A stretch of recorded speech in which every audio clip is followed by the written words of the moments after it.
Jovens de todas as idades, eu sou Fernanda Piacentini e este é o Sem Frescura. Pesquisadores afirmam que a fofoca tem origem africana. Outros, porém, dizem que ela remonta à pré-história. Na etimologia da palavra gossip, veio de God seed, confiado a Deus. Conversas, havidas em cerimônias cristãs como batismos, casamentos e funerais, transformaram o gossip em fofoca, mexerico e boato. Para o Aurélio, gossip é uma informação de caráter pessoal e privado sobre pessoas notórias. E hoje, o Sem Frescura traz um grande representante da cultura da fofoca.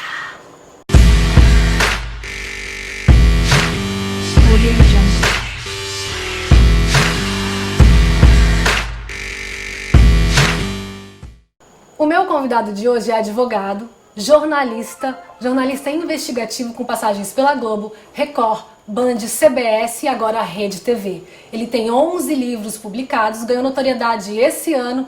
Ele é ao lado carioca do A Tarde é Sua, da lendária Sônia Abrão. Ele é o pai da Valentina, Alessandro Lobianco. Alessandro, obrigado. Que honra ter você aqui, O tá? prazer é todo meu. Uma obrigado. Celebridade já, né? Quem sou eu na fila do pão?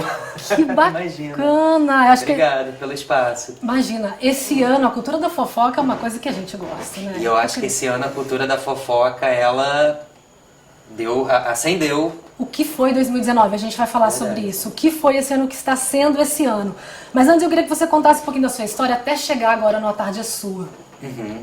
Então, vou começar pelo começo, então. Isso. Tá? Se você achar que eu tô falando muito... Não, vamos lá, pra você falar. Temos uma hora pra você fala aqui. Mesmo. Eu tava até conversando com você antes, né? Quando eu entrei, comecei a pensar o que eu vou fazer da vida, eu sempre quis ajudar as pessoas. E o meu avô sempre foi uma referência. Meu avô é escritor, fazia parte de clubes de literatura, tem diversos livros também, sempre me incentivou muito nessa área. Mas eu tinha um outro lado da família que sempre foi, não, faz direito, faz direito, faz direito. Então eu sempre quis fazer jornalismo, mas fui pro direito. Vai morrer de fome, filho, pelo menos você presta um concurso. Exatamente ali, né? Isso, vai atrás da sua estabilidade. Né?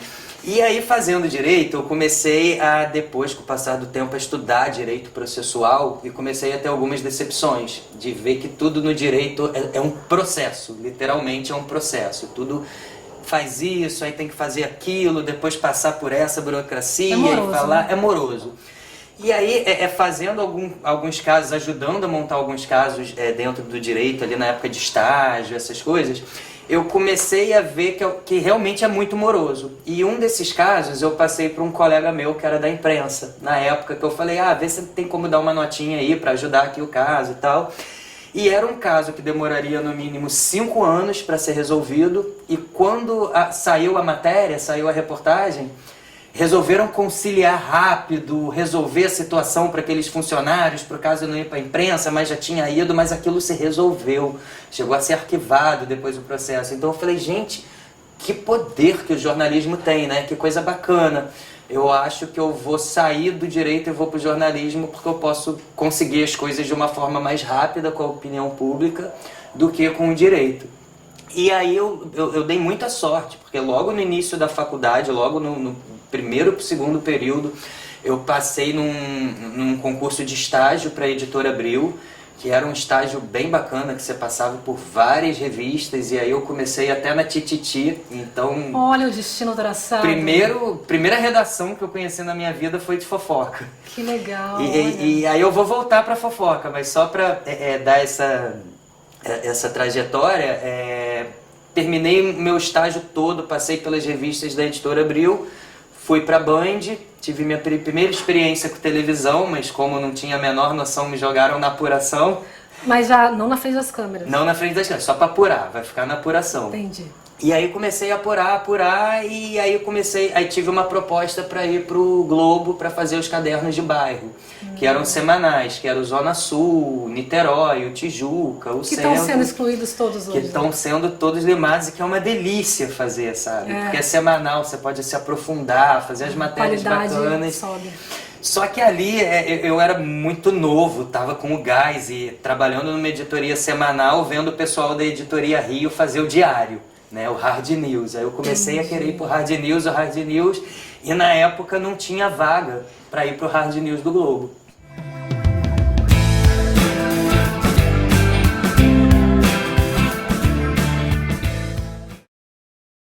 Oi, tudo bem? Eu sou a Fernanda, trabalho com publicidade, tenho uma renda extra mensal e ainda ganho descontos em quase tudo aquilo que eu compro ou solicito, inclusive em exames e consultas médicas. Quer saber como? Fica aí! Quer ter uma renda extra que possa chegar a valores bem expressivos, consultas médicas com até 70% de desconto e, além disso, tem direito a um seguro de vida, descontos reais em vários parceiros que vão desde farmácias a cinemas e que o seu trabalho também vai ajudar direta ou indiretamente várias outras pessoas? Não tem pegadinha, é isso mesmo. Você entra para a Selfie Club e passa a contar com seguro contra acidentes pessoais, invalidez permanente e seguro de vida no valor de até R$10.000. Assistência funeral individual familiar ainda concorre a sorteios mensais no valor de até R$5.000. A Selfie Club tem uma infinidade de parceiros para você, que vão desde a compra de remédios até o curso da faculdade. Mas sabe o que é melhor? Cada vez que você indica a Selfie Club para um amigo, familiar ou conhecido e essa pessoa se torna um associado, você recebe uma comissão em dinheiro. E a outra parte do valor vai para o apoio à Associação Provita, que luta no combate ao câncer em hospitais públicos do Rio de Janeiro há mais de 20 anos. E tem mais! Quando essa pessoa que você indicou trouxer uma outra, essa pessoa passa a ser da segunda geração de associados e você continua ganhando até a quinta geração. Simples assim. E aí, já temos mais gente ganhando e utilizando. Venha para a Selfie Club e descubra uma nova forma de ajudar pessoas, de ganhar dinheiro e ainda economizar em quase tudo aquilo que você compra ou precisa.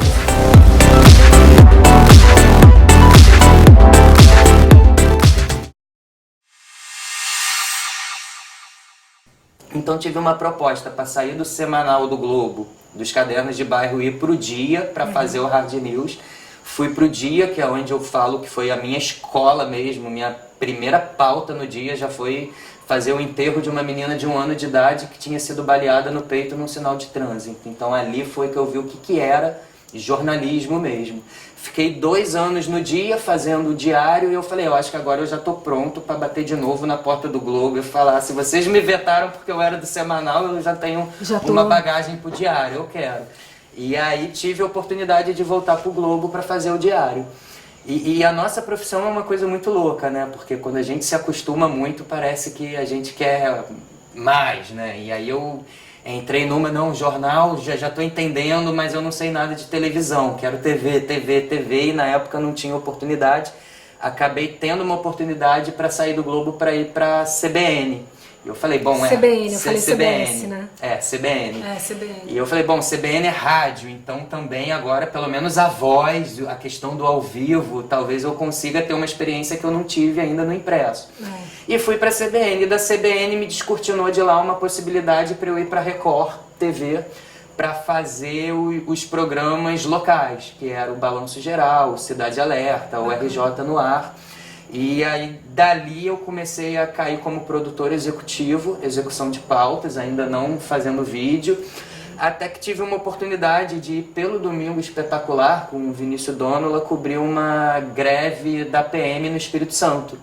E aí, ao longo dessa produção lá, eu tive a demanda de fazer uma inserçãozinha ao vivo para um outro programa que não era o Domingo Espetacular que eu estava produzindo. E ali eu fiquei apaixonado. Falei, nossa, pô, que bacana, sabe? TV, dar notícia, falar com o máximo de pessoas ao mesmo tempo. Você chegou a conhecer o Paulo Henrique? Paulo Henrique... Amorim? Não cheguei, porque o Paulo Henrique, ele só ia pra gravar mesmo o programa, né? Entendi. E a produção mesmo, que ficava ali a semana. Entendi. Mas não cheguei a conhecer, mas cheguei a admirar muito o trabalho do Paulo Henrique dali. Admirar demais, tive matérias chamadas por ele, que eu ficava todo bobo, filmando a televisão. Gente, Paulo Henrique tá chamando minha matéria. Maravilhoso. Maravilhoso. E dali é aquela coisa assim, comecei a fazer TV, eu falei, gente, não quero mais sair disso. Nunca mais. Até que eu recebi um convite, recebi uma ligação depois do Elias Abrão, falando, olha, tem possibilidade de trabalhar aqui com a gente também, porque o mundo das celebridades grande parte é consumido no Rio de Janeiro, e a gente estamos em São Paulo. Então a gente precisa de um braço no Rio de Janeiro. Mas é uma coisa engraçada, Fernandinha, porque não tinha nada, não tinha uma fórmula como isso iria funcionar. Eu, por exemplo, minha primeira coluna eu mandava por e-mail para a Sônia e ela lia da mesa. Antes de aparecer a primeira vez, você já mandava coluna para ela? Mandava. Fazia apuração também, como você disse? Apuração. Eu entrei com essa proposta assim, você é um braço de notícias exclusivas do Rio de Janeiro. Você já conheceu o Elias? Ele te descobriu? Não, já conhecia o Elias. Não te falar, eu conhecia a Márcia Piovesan porque eu trabalhei com ela na Tititi no primeiro estágio da minha vida. Olha, fez uma boa impressão. E a gente fez um trabalho muito bom ali naquela época. Assim, a gente deu capas que venderam demais. Por exemplo, quando o Joaquim Lopes termina com a Paola Oliveira no aeroporto chegando da lua de mel. Então a gente com a Fernanda, com a Thaís Fersosa. Com a Thaís Fersosa, perdão. Com a Thaís Fersosa, fofoqueira. Com a Thaís Fersosa. Então assim, eu fiz tantas coisas boas com a Marcinha, que a Marcinha, eu lembro que quando eu saí, eu falei com a Marcinha, eu tô indo pro investigativo, pro policial. Marcinha sempre falava, um dia você vai voltar. Bom, celebridade, a gente igual a gente, né? Eles devem estar sujeitos às mesmas leis que a gente. Claro. Agora os processos estão digitalizados, deve ter muita coisa aí que a gente não vai achar no Instagram deles. E aí eu comecei a ver muita coisa e comecei a trazer essas coisas pro programa. E eu acho que aí o telespectador começou a se identificar com o artista. Não no sentido, nossa, eu tô vendo o que o artista agora tá fazendo de errado. Não, mas no sentido de, gente, o artista errou que nem eu, tá respondendo na justiça da mesma maneira que eu. Quer dizer, estamos todos sobre as mesmas leis, sobre o mesmo aparelho, somos iguais. Humanizou. Humanizou. E eu acho que isso deu certo, porque eu comecei a receber muita mensagem das pessoas falando, nossa, eu vou dar um exemplo. Quando a gente deu a notícia que a Glória Maria estava devendo IPTU. Verdade. Todo mundo, meu Deus, Glória Maria. O que eu recebi de notícia falando, gente, que nem eu também. Então as pessoas se aproximaram pelo aspecto jurídico. E aí eu acho que eu consegui criar um nicho dentro do jornalismo de celebridades que era muito pouco explorado. Agora eu tô vendo um monte de colegas aí ligando para advogado, pedindo, tem como entrar, tem como ver se tem alguma coisa no nome de fulano aí no TJ e tal. Aprendendo. Então eu acho que foi uma coisa que eu não quis fazer, mas que estava dentro do que eu já fazia, que eu acabei de uma forma espontânea casando num desespero de fazer, gente, como é que eu vou trazer notícia exclusiva? Eu vou correr para as minhas fontes. E aí acabou vindo à tona um mercado enorme, que são as cagadas e as brigas dessas celebridades na justiça, que ainda é uma coisa fora do Instagram, que é onde eu tô tentando pegar em cima. Você coisas mais assim, né, como se diz, sei lá, loucas, esdrúxulas, você publica mais ou são as que você menos publica? Tipo, são as que você tem que deixar guardada? Então, eu primeiro assim, quando eu tenho uma informação, eu entro muito no mérito, assim, o que eu vou deixar guardado, o que eu vou dar agora. Tem coisa que não pode publicar? Não pode. Eu penso assim, duas coisas. Um fator, o que está acontecendo com o artista é de interesse, pode ser do interesse comum?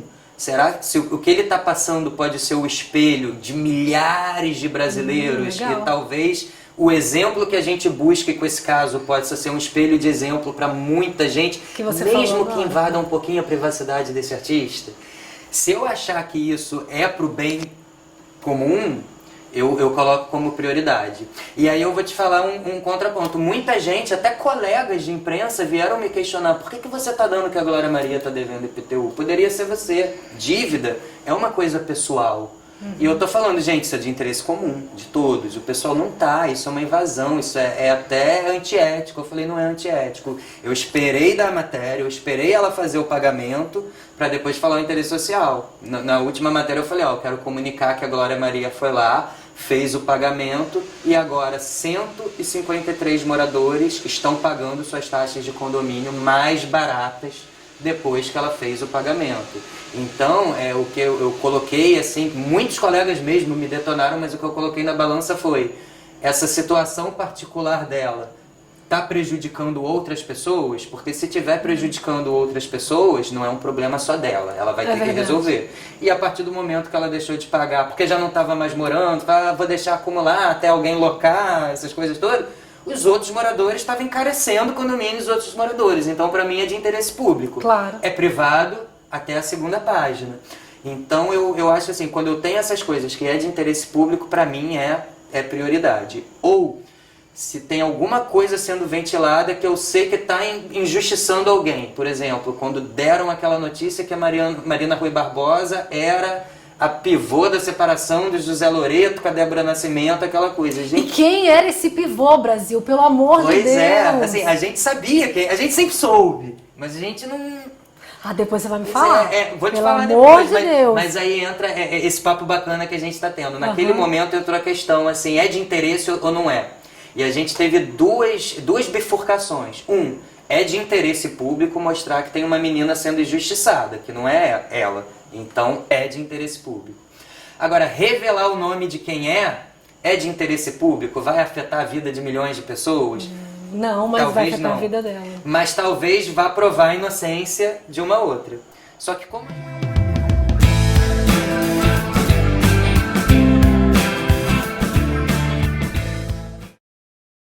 Oi, tudo bem? Eu sou a Fernanda, trabalho com publicidade, tenho uma renda extra mensal e ainda ganho descontos em quase tudo aquilo que eu compro ou solicito, inclusive em exames e consultas médicas. Quer saber como?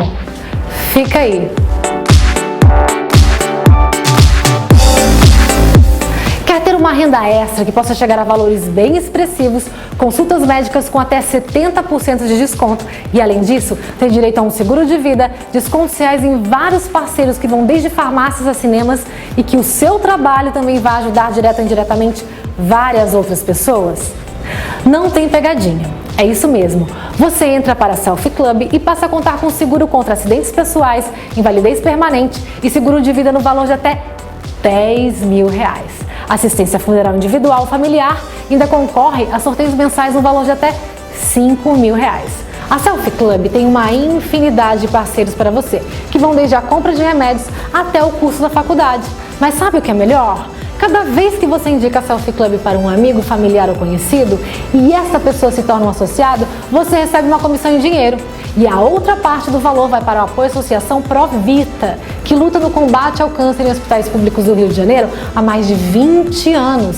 E tem mais! Quando essa pessoa que você indicou trouxer uma outra, essa pessoa passa a ser da segunda geração de associados e você continua ganhando até a quinta geração. Simples assim.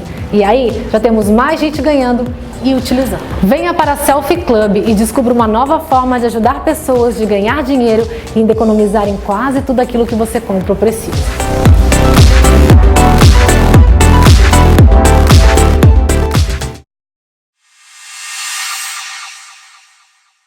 Só que como a gente conseguiu provar a inocência dela sem expor a outra, Legal. O interesse público foi cumprido. Ela não é, tanto que quem começou com essa história dando as notícias que seria ela, depois, quando a gente descortinou uma série de apurações, voltou atrás e passou a dizer que não era mais ela. Então a gente falou, não tem mais o porquê expor a outra. Aí sim, não é de interesse público. Então a gente mensura muito mesmo o que pode ser ou não. Vou te dar um exemplo. O caso da Pituchita e do Roberto. Você foi lá na casa, né? Pois Você é. Tem uma criança, não tem? Caramba, que feio isso. Então, eu recebo muitas pautas, por exemplo, que envolvem as crianças e eu não dou, porque essa criança no colégio vai sofrer. A Sônia mesmo fala, não vamos dar isso porque vai prejudicar a vida da criança. Aí o pessoal vai perguntar, mas e o caso do Roberto? No caso do Roberto tem uma criança, por que então vocês não entraram nessa mesma afirmação? Porque o caso do Roberto, o cara foi condenado publicamente para o Brasil inteiro, poderia estar preso hoje se não fosse a cobertura da imprensa mostrando a verdade. Que ela se automutilou e tal. E aí aquela coisa, já que ela se automutilou uma vez, será que ela não pode fazer isso de novo? Será que se ele for lá sozinho, ela pode pegar e se cortar numa hora que ninguém tá e se jogar da escada e falar que foi ele? Aí a credibilidade que já não... Pois é, então a gente discute, Fernandinha, diariamente essa questão do que publicar e o que não publicar. E a gente sempre considera duas coisas. Uma, é de interesse da sociedade, isso vai ser espelho e reflexo para uma coisa maior, ou o segundo ponto que a gente não pode ignorar, tem alguma injustiça acontecendo e a gente pode fazer uma fofoca para mostrar a verdade. Então, se tiver esses dois princípios, são coisas que a gente não segura. A gente não segura mesmo. E aí, é lógico, quando a fofoca é muito boa e dá audiência também, a gente... Mas existe coisa, vou insistir um pouco, pesadíssima, assim, que não dá nem pra virar notícia, que é pesadíssima. Tem coisas muito pesadas. Tem... coisas muito pesadas de traição. Mas assim, às vezes você recebe uma coisa muito pesada de traição, mas aquele casal ainda tá junto. Então a gente não vai mexer com aquilo mesmo com provas, porque a gente sabe assim, vai ficar mais pesado o que a gente vai levar para a vida deles do que foi. A energia volta. Né? E será que isso vai pesado pro telespectador? Eu lembro que quando eu entrei na Sônia, isso é uma coisa que a Sônia me ensinou. Eu chegava com pautas, assim, daquelas coisas de cair, arrancar os cabelos. Que ela falava, não. E a Sônia falou assim, já fiz muito isso, né? Já aprendi muito com a vida, o que vale a pena e o que não faz. E uma coisa que a Sônia fala todo dia pra mim, Lobião, com o nosso programa eu optei por ser leve. Então, assim, se não é uma coisa que vai trazer justiça, se não é uma coisa que é do bem comum pra todo mundo, é só coisa pesada, vai ser pesado para os personagens da matéria, e quem disse que não vai ser pesado para o meu telespectador? Eu acho que o telespectador talvez não queira mais estar consumindo algo tão pesado, sabe? Então ali eu entendi que a Sônia, ela achou uma fórmula de agradar o jornalismo que ela faz, agradar o telespectador, se prevenir de vários processos, de coisas que não vale a pena mesmo, sabe?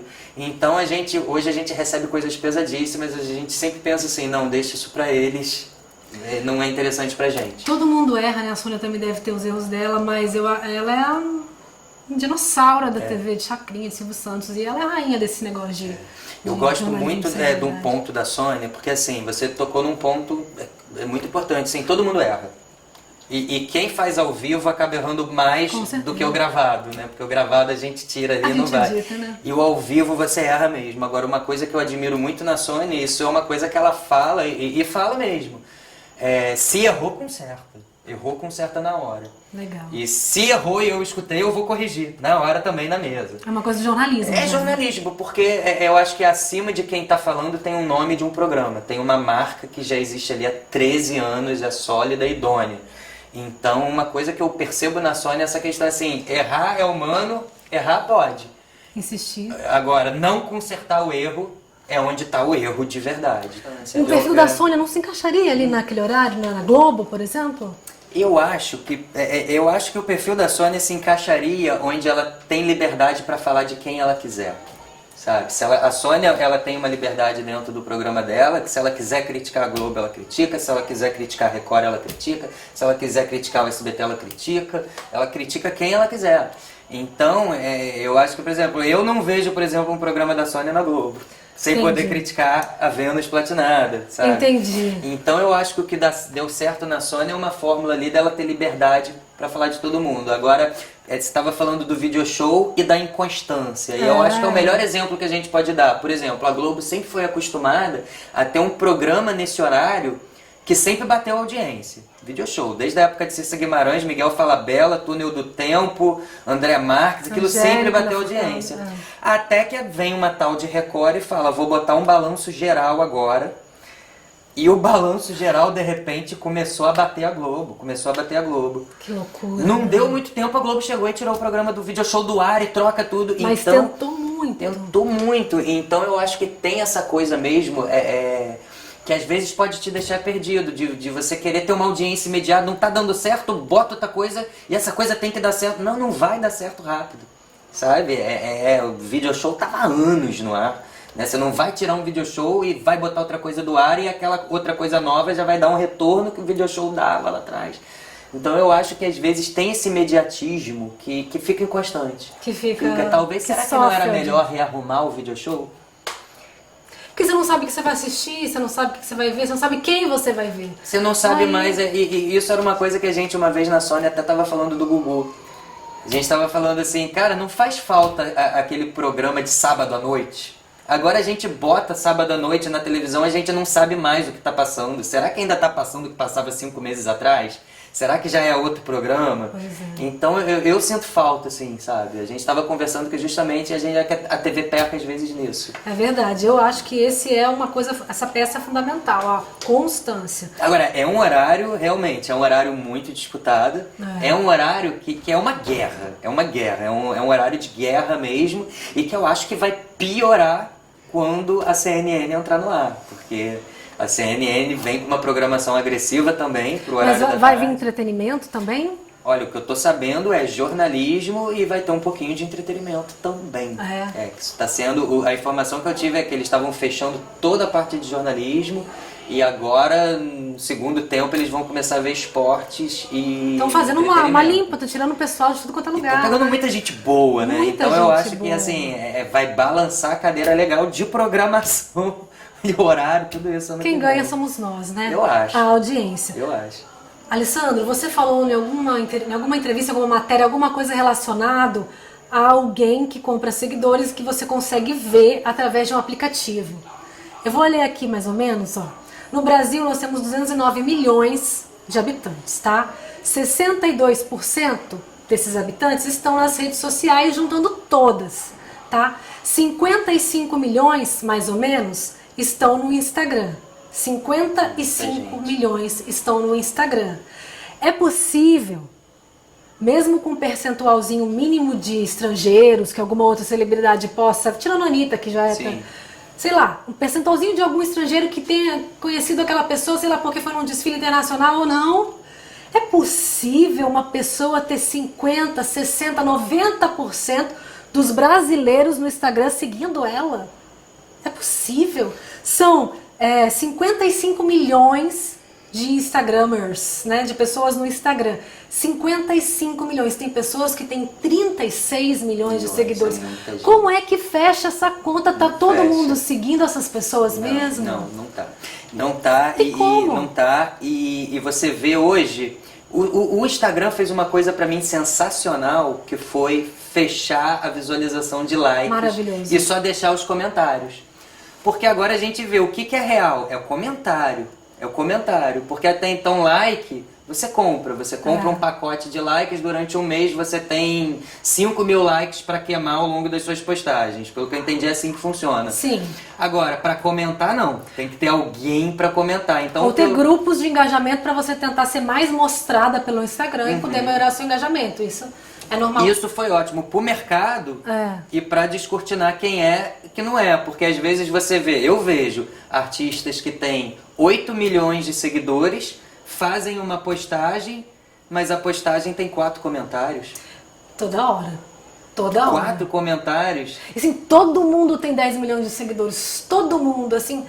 É um percentual, 55 milhões de pessoas, 40, 30, não seguindo fecha. uma fulana. Se você sair na rua perguntando se ela segue fulana, você já faz um negócio ali, você mata na hora, não, tá tudo errado aqui. Não fecha, a conta não fecha. Você vê uma Isabelle Drummond com 2 milhões e meio de seguidores, aí você vê as outras contemporâneas dela no mesmo perfil com 30, e quase o Instagram 40. também fechou, dentre os motivos que o Instagram fechou a visualização, foi para que a indústria publicitária não fosse mais enganado por likes que não condizem com a realidade, né? Porque os próprios empresários estavam falando, eu não sei se esses likes são de verdade. Então o que os empresários hoje estão fazendo? Engajamento. Eu vou publicitar com quem tiver o maior número de comentários falando do meu produto. Não é os likes. Até né? porque like pelo computador você consegue ver quantas a pessoa tem, né? Pois é, e aí às vezes eu entro pelo meu computador só para ver. Essa pessoa que eu critiquei, por exemplo, eu falei, gente, ela tem uma postagem aqui que deu 1.405 likes, mas tem 3 comentários.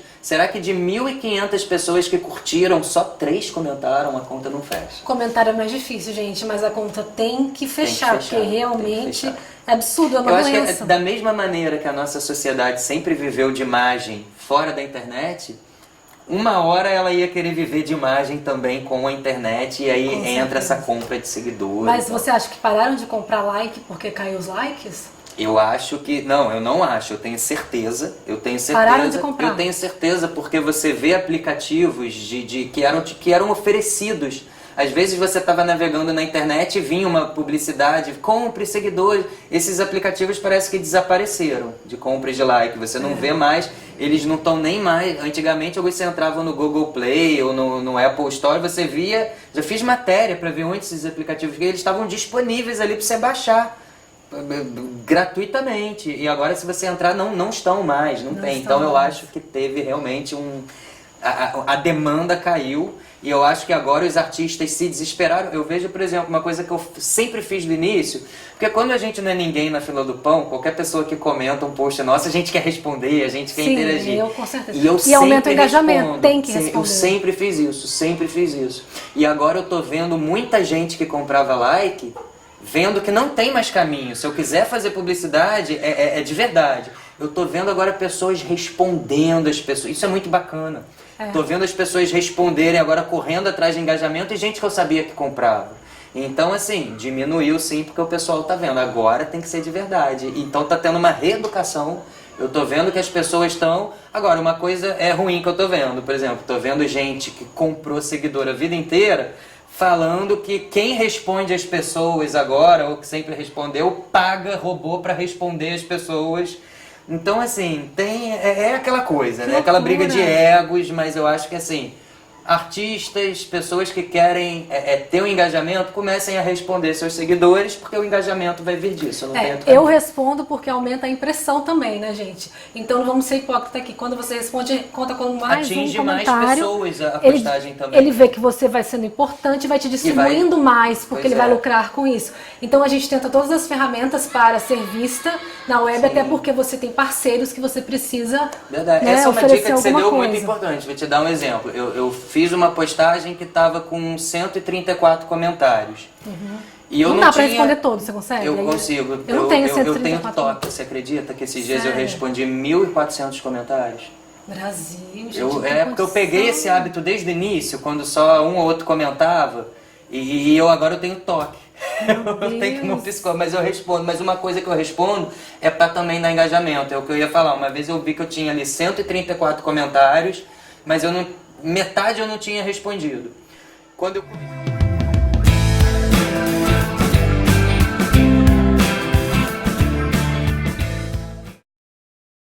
Oi, tudo bem? Eu sou a Fernanda, trabalho com publicidade, tenho uma renda extra mensal e ainda ganho descontos em quase tudo aquilo que eu compro ou solicito, inclusive em exames e consultas médicas. Quer saber como? Fica aí! Quer ter uma renda extra que possa chegar a valores bem expressivos, consultas médicas com até 70% de desconto e, além disso, ter direito a um seguro de vida, descontos reais em vários parceiros que vão desde farmácias a cinemas e que o seu trabalho também vai ajudar direta ou indiretamente várias outras pessoas? Não tem pegadinha. É isso mesmo. Você entra para a Selfie Club e passa a contar com seguro contra acidentes pessoais, invalidez permanente e seguro de vida no valor de até R$10.000. Assistência funeral individual familiar ainda concorre a sorteios mensais no valor de até R$5.000. A Selfie Club tem uma infinidade de parceiros para você, que vão desde a compra de remédios até o curso da faculdade. Mas sabe o que é melhor? Cada vez que você indica a Selfie Club para um amigo, familiar ou conhecido e essa pessoa se torna um associado, você recebe uma comissão em dinheiro.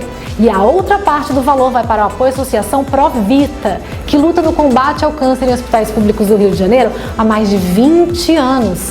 E tem mais! Quando essa pessoa que você indicou trouxer uma outra, essa pessoa passa a ser da segunda geração de associados e você continua ganhando até a quinta geração. Simples assim. E aí, já temos mais gente ganhando e utilizando. Venha para a Selfie Club e descubra uma nova forma de ajudar pessoas, de ganhar dinheiro e ainda economizar em quase tudo aquilo que você compra ou precisa.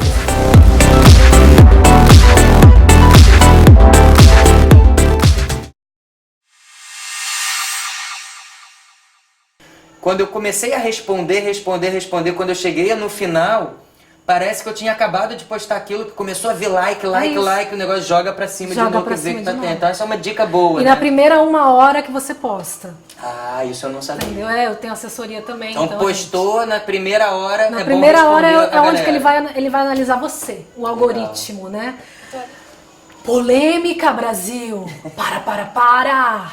Eu quero saber das polêmicas que você se envolveu este ano também, porque você virá alvo daí, né?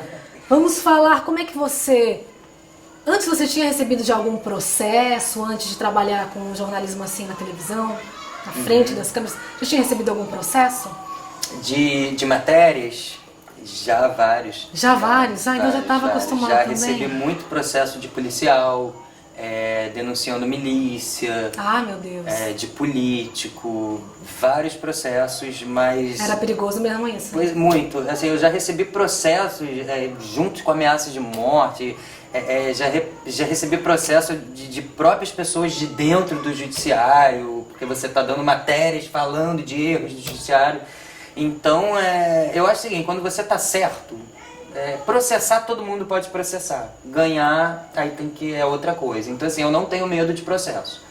Eu tenho medo de errar e ser processado por um erro. Agora, de processo eu não tenho. Quem paga é você ou é o Elias Abrão? Vamos falar sobre ele. Eu acho que eu acho que hoje em dia é uma reciprocidade, sabe? Eu acho que o jornalista ele tem que estar ciente que ele tem responsabilidade sobre o que ele fala, Sim. além da emissora que ele trabalha. Mas eu acho que a emissora também tem que saber que ela está dando um espaço para o jornalista falar aquilo e que ela pode ter um filtro. Uhum. Então eu acho que o processo, ele tem que, isso na minha visão, uma visão particular que eu tenho, Uhum. ele recai nos dois. Claro, eu acho que a emissora, o programa que você trabalha, ele sempre tem que te apoiar juridicamente 100%, mas é uma coisa que eu deixo claro ali, por exemplo, na Sônia. O meu Instagram é o meu Instagram pessoal. Uhum. O que eu falar no meu Instagram, quem responde sou eu com o meu advogado. Entendi. Então acho que a gente tem que ter responsabilidade de saber, por exemplo, olha, eu tenho essa notícia para falar aqui dentro do programa e eu acho que você não pode pegar seu programa de surpresa. Você não pode entrar no ao vivo Sim. e pegar as pessoas de surpresa. Uhum. Você tem que ser responsável. Então toda matéria que eu tenho, que ela é muito passível de processo, eu levo para minha direção, eu falo, olha, eu tenho isso aqui, isso pode acarretar uma responsabilidade pra gente. E aí a gente discute se é válido ou não. Agora, eu já tive casos já de falar, olha, isso aqui é complicado, isso aqui pode dar um processo e não vale a pena. E eu falar, então eu estou deixando ciente vocês que pra mim é válido dar isso, eu não vou dar pelo programa, mas eu vou dar pelo meu Instagram e as responsabilidades jurídicas são todas minhas. Foi o caso do Bruno Galhaço? O caso do Bruno é um deles. Ou foi pro programa? Não, o caso do Bruno eu dei ao vivo a questão. Uhum, Foi pro programa, o advogado do Bruno entrou falando que ia processar e tal, e eu tô esperando esse processo até hoje. Entendi. Aí depois você foi lá e rebateu, acho que foi essa semana passada ainda, né, nas Isso. suas redes Não, sociais. aí depois, depois de 6 meses, porque eles falaram que iam me processar porque eu tava dando essa notícia. Aí é arbitrário, né? Então, Aí assim, não dá. eu falei, se quiser processar, processa. Só que teve toda uma conversa nos bastidores que eu falei que ia processar, processo, mas vai ter contração também. Vai ter Gente, contração, a e vai ter fofoca provas. remonta à África, pra história, como a gente disse, gente. É o que o povo gosta, senão não tava aí. Então vamos respeitar, você também gosta, você também consome, né? Então, E é o vamos jornalismo atrás. mais consumido do mundo. Gente, Tem então você jeito. vai ver as revistas de moda boa aí, as revistas incríveis, conceitual, se elas vendem tanto quanto a Caras, né? Quanto Sim. que custa uma página em uma e quanto custa uma página em outra, você já vai entender o mundo, gente. De verdade. Redação é lugar para jornalistas de celebridades ou é na rua? Eu acho que é nos dois locais. Eu acho que é na rua, é nas festas. Eu acho que é muito no telefone também, muito no telefone. Eu acho que o jornalismo de celebridades ele tem que estar transitando onde os artistas estão transitando. Mas eu acho que você estar na redação é interessante também, porque ali na redação você está com o seu telefone, com o seu computador, com suas redes sociais, você está trocando com outros colegas, mas eu acho que onde o jornalista de celebridades tem que estar é onde as celebridades estão mesmo. E esse negócio de estar onde as celebridades estão? Você é o único aqui no Rio de Janeiro, então você tem um celeiro imenso só pra você, digamos assim, né? Você já percebeu, já aconteceu de você entrar nos lugares e ver alguma celebridade e ela ficar um pouco acanhada? Já. Por isso que hoje eu espalhei um monte de gente em um monte de lugarzinho. Ah, você tem tuas pulgas também, como dizem. Eu tenho uma pulguinha assim dentro do restaurante tal, que se aparecer alguém eu não preciso ir lá pra esse alguém não ir embora. A pessoa vai estar ali e tal, vai estar filmando, vai estar me mandando. A gente joga por várias armas que a gente tem. Mas no geral, eu acho que nunca aconteceu assim, de eu chegar num local, talvez é porque eu não seja ninguém na fila do pão, mas talvez um Léo Dias, deve chegar num camarote assim, talvez de repente o pessoal vai, mas Nunca me aconteceu de eu chegar num lugar e o Alessandro chegou, que não sei o que, Mas isso foi quando? O camarote foi em fevereiro, depois você fez eu não sei algumas agora, coisas, eu não sei agora, mas eu nunca me senti assustando as pessoas. Eu já senti sim de estar conversando com colegas, artistas e sentir que o pessoal tá se podando pra falar algumas coisinhas do meu lado. Mas eu sinto que é mais como uma coisa pra manter uma amizade do que, né, enfim, do que ele vai sair fofocando. Às vezes ele entende o nosso trabalho, né? É melhor não falar, porque se eu falar também, ele tem o direito de, dentro do ofício que ele exerce, de falar. Mas eu nunca senti essa coisa assim, para, corre, você que a Alessandro chegou. Você falou do Léo Dias e o Léo Dias é um ótimo jornalista de celebridades. Vamos tirar o chapéu pro cara, né, gente? E ele disse que a celebridade gosta de sair nesse tipo de matéria. Claro, tem algumas que não, gostam de sair bonita, eu acredito, né? Mas você percebe, tem assédio em você também? Em você para esse tipo de coisa? Alguém oferecendo jabá? Já aconteceu? Já teve de melhor amiga ligar pra falar, me passar coisas da amiga e eu falar, cara, mas não tá fechando a conta, não procede e oferecer dinheiro. Oferecer dinheiro mesmo, já várias Foi vezes. o caso da Marina? Não. Na Marina não tive, mas eu já... Da Débora Nascimento, desculpa. Não. No grupo de Nessa WhatsApp, pauta não, mas eu já tive pautas já de algumas de só falar assim, olha, só joga no ar. E você? Sem citar nome, que depois os zigs, a gente banca o nome. Cara, eu acho que isso se chama prostituição da informação.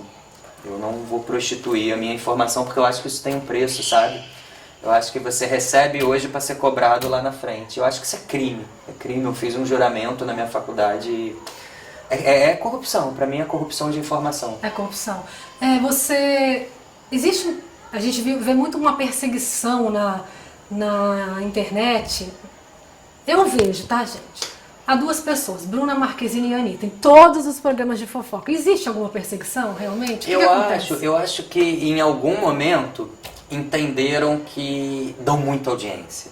E aí eu acho que teve um período que tentavam a audiência. E tudo era para ter audiência, era direcionado a essas pessoas. Eu acho que assim, tem a bola da vez da audiência. Entendi. E eu acho que a Marquezine e a Anitta, elas passaram pelo período da bola da vez. Mas eu acho que a Marquezine, mais do que qualquer uma, entrou na questão da bola da vez. Eu acho que a gente consegue identificar quando tem perseguição ou quando não tem, de acordo com a linha editorial que está sendo muito jogada repetidamente em cima daquela atriz. Por exemplo, a Marquezine, quando é para criticar, eu critico. Como eu critiquei uma vez, eu detonei ela com a questão do mercado publicitário, porque era uma informação que eu tive. E 2 semanas depois eu entrei para falar, cara, descobri que ela doou R$124 mil e reformou um orfanato. Eu vi. Então eu acho que dá pra gente entender quando é perseguição e não é. Agora, quando você tem, realmente, quando você vê, cara, tem um jornalista que só tá em cima dela, e é só porrada. É só porrada, é só porrada, é só porrada.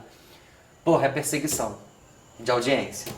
Então eu acho que assim, dá pra gente saber quando é perseguição e quando não é. Agora, tem isso, tem a bola da vez, que é assim, a bola da vez é ela tá vendendo muito. E a gente vê que é a Bruna Marquezine. Por exemplo, às vezes você vê o pessoal dando uma notícia sobre o patati patatá, mas aí na hashtag joga lá, hashtag Bruna Marquezine. Aí spam, né? Aí vira spam, porque, sabe, é um nome que hashtagueou, tal, aquilo, blá, todo mundo vai acessar. Então eu fico imaginando, assim, para um artista... Não façam isso no Instagram, que ele te bane as impressões. Tipo, bane né, mesmo. Bane mesmo. E eu acho que para um artista deve ser muito difícil ser a bola da vez. Acho Tão que nova, a Bruninha, né? ela foi a bola da vez e não deve ter sido fácil, não. E acho, inclusive, que esse remodelamento de carreira que ela está fazendo foi justamente por perceber que, sendo a bola da vez, ela precisa ter uma estrutura maior do que ela tinha. Porque ela não vai deixar de ser hoje, nem amanhã a bola da vez, pode ser que seja eternamente. Essas notícias tipo assim, ela deixou de ser assessorada por tal imprensa porque a fulana é assessorada, isso é verdade? Só para dar uma apimentada? Olha, eu acho que sim. Eu acho que existe sim, acho que sim, porque... Sentimentalismo todo? Não tenho o menor pudor em falar o que eu apurei. O que eu vi no carnaval foi 2 clientes da mesma empresa sendo levadas para o mesmo ambiente para ter uma manchete internacional no mesmo ambiente, na mesma matéria, uma mesma empresária para essas duas clientes, sendo que uma estava sangrando mesmo em praça pública, sem estrutura e apoio nenhum, sozinha, tendo Letícia Almeida como companhia, sem crachá para poder sair dali, tanto que quando conseguiu sair dali, desceu com um crachá de amigo, que virou notícia, vergonha, com um crachá que não é dela, enquanto a outra, que é da mesma empresária, estava com crachá, acesso livre a todos os camarotes, chegou pela avenida, estrutura, assessoria, todo o cuidado do mundo. Uma semana antes estava tendo todo esse cuidado na Bahia, enquanto a outra estava tendo que andar de moto, pegar carona de moto para sair de um lugar e para o outro. Gente, uma Bruna Marquezine, desculpa, não pode andar de moto assim, pegando carona, e se ela cai, bate com a cara. Eu pensei isso também. Sabe? Cadê a empresa que cuida dela? Entendi. Tava dando conta, tava focado na outra, que fechou contrato 15 dias antes do carnaval. Então eu acho que ali foi uma questão que a Bruna teve uma pessoa, que era a mãe dela, que entendeu toda a situação e falou, não, eu tô entendendo. Então eu acho que e aí eu acho que chega uma hora que esbarra no financeiro, que é o business da coisa, né? Esbarrou na imagem, teu financeiro, e aí eu acho que foi necessário sim se reinventar. Esse negócio de, a gente falou, perseguidas e outras são assim, cuidadas, parece, né? São agraciadas pela imprensa. Isso o quê? É um reflexo do tratamento delas com vocês ou um reflexo do carisma nacional que elas têm? Olha, foi inteligentíssima essa tua consideração. Não, a Fernandinha... Fernandinha, isso que você falou é muito inteligente mesmo, porque a gente não pode ser hipócrita. A gente não pode ser hipócrita de virar e falar, não, ela é a bola da vez porque ela dá mais audiência. Não, eu vejo muito, e aí eu acho que isso tem que ser exemplo para vários artistas. Teve um momento da Bruna Marquezine, sim, que ela era antipática com a imprensa. E eu acho que aí depois, quando você vira a bola da vez da audiência, se teve aquele momentinho, o pessoal pega ranço também. Eu não vou ser hipócrita de falar que não. Eu acho que muitas vezes a bola da vez, porque você pode ser a bola da vez positiva ou você pode ser a bola da vez negativa. Muitas vezes você vira a bola da vez porque você está em evidência com o seu trabalho. E aí é uma linha muito tênue entre ser a bola da vez positiva ou negativa. E eu acho que dependendo do tratamento que você teve sua relação com a imprensa desde sempre, isso pode ser determinante para se você vai ser a bola da vez negativa ou positiva. Né? Isso é o que acontece com Grazi, Marina e Sabrina Sato? O tratamento com todo mundo?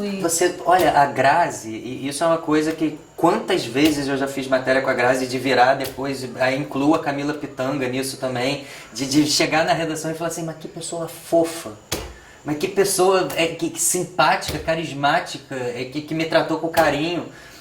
Não existe ninguém pra Não existe. falar. Então eu acho que isso tem um reflexo que não é te coibir a não criticar a pessoa. Mas eu acho que quando tiver uma coisa negativa sobre essa pessoa com provas, você lembra e o que você faz? Você vai ligar pra pessoa. Vai agir na mesma... Você vai falar, o que aconteceu? Estão falando isso de você agora. Eu acho que quando é um artista que sempre tratou mal e ignorou a imprensa, se a imprensa pegar uma coisa ali com prova, a imprensa vai falar, também não preciso dele, tá aqui, tá provado, eu vou dar. Depois, se ele quiser falar comigo, tá o espaço dele garantido. Porque ele nunca quis falar comigo, por que eu também vou ter que falar com ele agora? Eu já tenho a prova. Eu esbarro nisso todo dia, porque eu trabalho muito com o processo. Se eu tenho um processo, eu tenho uma prova que me exime de ter uma resposta do artista. Eu não preciso pedir a resposta do artista, porque já tá as alegações dele dentro do processo. Já tá. Agora, se é um artista que sempre me tratou mal, que eu sempre quis questão de falar, nunca me respondeu e-mail, assessor, eu deixava recado, nunca me voltou com o recado. Eu vou dar um clássico exemplo agora da Fernanda Lima, por exemplo, que vieram pra cima de mim e falaram, você não procurou a gente? Que jornalismo é esse que faz? Eu não escuto os dois lados. Quando a Fernanda Lima estava processando o Eduardo Costa, eu ligava para advogado, deixava recado, mandava zap, nunca me deram um retorno. Aí agora veio esse processo da Fernanda Lima com esse corretor de imóveis que teria dado calote, foi calote, não foi? Eu dei a matéria.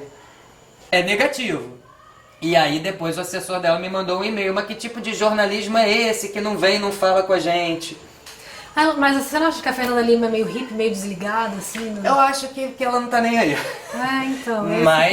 Mas o Rodrigo Hilbert fez um textão no dia seguinte. Então, assim, até a segunda parte não tá nem aí quando critica. Entendi. Quando dá uma bola da vez negativa. Entendi. Agora, assim, ali eu pensei muito em ligar antes, mas eu falei, gente, nunca me respondem, não vão me responder. Eu tenho tudo, não preciso deles. As alegações do que eles estão, tá tudo aqui, eu vou dar. Agora, então eu acho que o artista tem que pensar, se eu responder sempre a imprensa, essa imprensa sempre vai também me responder. Vai Claro, sempre, é uma recíproco, troca. gente. É recíproco. Porque assim, todos os dias, você tá todos os dias, né? Diário. Então, assim, é difícil ter pauta diária, não é? É muito difícil. Tem dias que não difícil. tem, Fernando. Tem Não dias que eu falo, gente, eu vou falar o quê? Não tem. Você tem que falar lá das namoradas do Eduardo Costa. E aí é uma grande oportunidade para os artistas perceberem, cara, é uma oportunidade legal de eu divulgar coisas boas minhas. Né? Porque não tem nada ruim, mas pode ter coisa boa. Para ter coisa boa, todo mundo quer falar. Com certeza. Então tem que ter uma boa relação, porque, cara, as pessoas acham que os programas de fofoca estão ali só para fazer fofoca ruim. Cara, a gente tá ali para falar coisa boa do artista também. Sabe? Sim. E assim, tem artistas que eles precisam entender isso. E eu não entendo como não entenderam. Eu vou te dar um exemplo. Tem um artista que eu não vou dar um nome, mas é um garoto que todo mundo gosta. Também é bola da vez, lourinho, de olho azul. Pichateló. Eu não vou confirmar, tá? Mas, enfim, todo mundo aqui sabe quem é e é bola da vez. Quando esse menino entrou pra fazer malhação, Ah, não é o Michel Teló. quando o menino entrou pra fazer malhação, a mãe dele ligava... Ah, o filho da Letícia Spiller.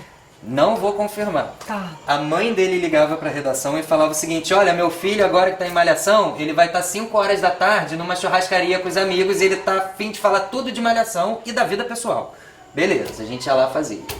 Aí ele começou a crescer, saiu de malhação, foi pra uma novela das 7. Ah, ele. Subiu um degrau. Aham. A mãe dele continuava ligando, olha, meu filho agora vai estar tal hora na concessionária tal, porque ele vai comprar um carro, quer falar da vida pessoal e da profissional também. Beleza. Até que esse ator subiu pra novela das 9. Não é o filho da Letícia Spiller. Subiu pra novela das 9, a mãe dele já ligou já falando o seguinte, olha, meu filho vai estar em tal lugar, mas ele não fala da vida pessoal. Ele só vai estar estudando para falar de trabalho. Agora que o garoto estourou e ganhou alguns prêmios, ele não fala mais da vida pessoal e também não fala mais de trabalho. Então tem essa coisa que o jornalista enche o saco. Daqui a pouco eu vou estar dando notícia dele também sem falar com ele. Porque ele não fala mais da vida pessoal, também não fala mais de trabalho. Gente. Então o que você falou é muito importante, Fernanda, muito importante.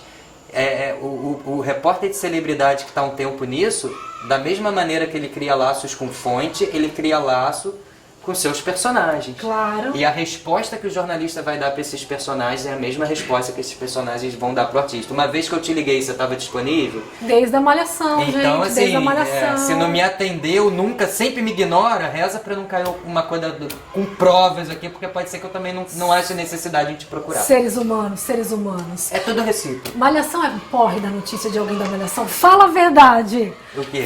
É um porre você ter que não ter o que falar e ter que dar uma notícia de alguém da malhação. Não, eu tenho um problema com a Malhação porque eu não conheço mais aquele elenco todo, porque muda Mas tanto. não, mas ninguém conhece. E é uma geração nova de atores, então assim, Malhação eu não tenho sido pautado muito por Malhação mesmo. E até porque assim, o programa ali a gente vê que o pessoal quer consumir mais os artistas em evidência mesmo, esses dinossauros mesmo. E quando não tem, você E dá uma abuso. namorada de alguém, um MC Gui, uma coisa assim. A gente, assim, é porque você falou, é muito difícil ter, por exemplo, o meu papel ali, eu entrei com pautas exclusivas. Pra você dar o Eu bafo, tenho, né? Assim, eu não posso falar muito do que já saiu ou Sim. que já está sendo falado por outro. Então tem dias que não tem nada, sabe? Então eu tenho alguns colegas artistas que eu falo, pelo amor de Deus, me passem coisas boas também. Pelo amor de Deus, porque tem dia que não tem nada. Não tem, eu imagino, preciso de que coisas sufoco. boas também, sabe? Não que as coisas boas sejam a segunda prioridade. Não, gente, mas assim, todo mundo tem coisa boa para falar da gente, né? Quem não tem algo bom para falar de si? Então passem Mas coisas boas. também aconteceu com você, de uma pessoa, Léo Dias dá uma mega notícia, como foi do José Loreto lá, que envolveu a Marina, e depois quem conseguiu todo o resto das informações foram vocês. Não, isso é uma coisa vocês. que eu acho bacana de falar, que é uma coisa que eu percebo que alguns amigos entendem, outros não, aí tem até colegas jornalistas que eu vejo pararem de se falar, porra, tá surfando na minha matéria, meteu a mão na minha gaveta. Mas ele não tinha mais o que falar, né? Ele não, jogou a bomba. Eu acho que uma coisa é assim, Fernanda, isso é uma coisa que que eu gosto de ver amigos meus entrando nas minhas matérias, sabe? Eu acho o seguinte, Quando você tem um furo, você tem um furo. O que é o furo? O furo é aquilo que ainda não foi dito em local nenhum. Você chegou e deu o furo. Pá! Tá ali. A partir do momento que você deu o furo, que você deu essa notícia para algum lugar. Você deu essa notícia para o mercado. Tá ali. A partir dali, essa notícia... É de domínio público. O furo foi meu, mas a notícia agora é de todos. Então é válido. A partir do teu furo, todo mundo vai entrar na tua notícia. Lógico. E isso pode ser legal, porque a partir dali podem nascer coisas que você não teve visão para perceber, que o teu colega vai perceber e que não vai tirar teu mérito nunca. É o que eu digo assim, eu entrei ferrado na história da Marina Rui Barbosa. Mas de quem é esse furo? Léo Dias. Ninguém tira, o furo ninguém tira. Mas a notícia, quando você der uma notícia, saiba, você está dando uma notícia pro mercado. Quando a gente está falando de mercado, a gente está falando de público e de jornalista. Então virou de todo mundo. Olha, eu amei essa entrevista, não vou poder cortar nada dela, por isso que eu tenho que terminar. Mas eu queria que você falasse só rapidinho pra gente fechar. Quando que o seu trabalho te afeta emocionalmente e para que lado está o seu olhar para daqui a uns 5 anos? Assim? Meu trabalho me afeta muito emocionalmente quando eu vejo que uma notícia minha está afetando muito emocionalmente a vida de outra pessoa. Isso me afeta demais, demais, demais. E aí eu tento botar na balança assim, bom, essa pessoa também é pública, trabalha com isso, então sabe, então... É o ônus, né? É aquela coisa. Mas eu já dei pautas de eu terminar e ficar chorando, falando, meu Deus, caramba. Porque jornalista é gente, né? A gente absorve, Aí você faz o quê? as coisas. Cara, eu penso, Conversa reflito, com alguém. ligo para um amigo, ligo para colegas meus de profissão. Ligo pro meu diretor, pra Sônia, pro Vlad, pro Felipe, pros meus colegas. Eles são disponíveis. Vou pra terapia. E a gente tentar não absorver, mas assim, a gente se afeta. Assim, a pessoa que afeta a vida das pessoas não tem como não se deixar ser afetada pelaquilo que tá afetando também. Ninguém é muito sádico, difícil. né, gente? É muito difícil, é muito difícil. Depois a gente vai fazer o autorretrato. Da mesma maneira que a gente fica feliz de ver assim, cara, deu tudo certo, porra, transformei uma coisa boa na vida dessa pessoa. Quando é negativo, a gente sente também. Complicado. Gente, ele vai gravar o autorretrato e eu vou perguntar algumas outras coisas pra ele, especialmente da vida pessoal e disso também. Mas pra onde que tá o seu olhar agora, como jornalista? Meu olhar hoje tá pra televisão. Eu quero... Eu queria entender, participar mais dessa máquina que é a televisão, que eu descobri um universo que eu não sabia que era tão bacana e que você conseguia trabalhar com informação gerando impacto tão grande, atingindo tantas pessoas. E eu penso muito também profissionalmente, estou olhando muito para o YouTube também, na internet. Legal, né? Tô olhando muito para a internet, então eu estou agora num processo de tentar entender o que é bom da internet para levar para a TV, que dá certo, e o que é bom da TV para levar para a internet. Né? Uma coisa. Alessandro, nessa cruz. Muito obrigada, Poxa, muito obrigada mesmo. Eu amei essa. Por mim ficava a noite toda aqui, parece que tem Mas 10 você vai ficar minutos mais só ainda. começando. Você ainda não acabou, você ainda não acabou não. Acabou pra mim aqui, Oba. gente. Eu amei e a gente volta na semana que vem com mais Sem Frescura. E amanhã tem o autorretrato com o Alessandro Lobianco também. Não perca, tá bom? Obrigado, gente. Valeu.